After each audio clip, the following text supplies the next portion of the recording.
বিসমিল্লাহির রহমানির রহিম। তবে আই মাছ চাইতে আবার কি আর ক্ষতি করে দিন খাইলে বিল ফুরিতে কি এলে বিলত মিজিয়ারে কি আই মাছ চাই মানে খনিকে আর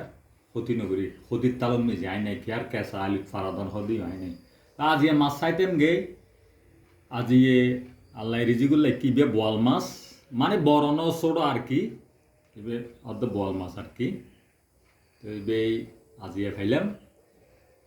যাক বোয়াল মাছ অবশ্যই দেখি দি এবং খাই দি দেশত বহুত দেরি মানে হইবের মতো ন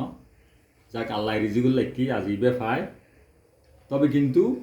ইবে ছোট দে কিন্তু ইবে মারণের একমাত্র কারণে তাই যেটা মাছ চাইতে গে আর জবিন মিজিকে সদিন ভরা পানি ইনফেক্ট মাছ গুণ এনে মরে যাবে গো তো এল্লের জিয়েরা আই কি ইবে দুর্গি জালত ফুরগি আমনি নইলে কিন্তু ইবে তেমন একটা খাইবের উপযুক্ত হই দেন মানে মাছ এখনো কি ছোট। সবাই সুস্থ থাকবেন, ভালো থাকবেন, আল্লাহ হাফেজ।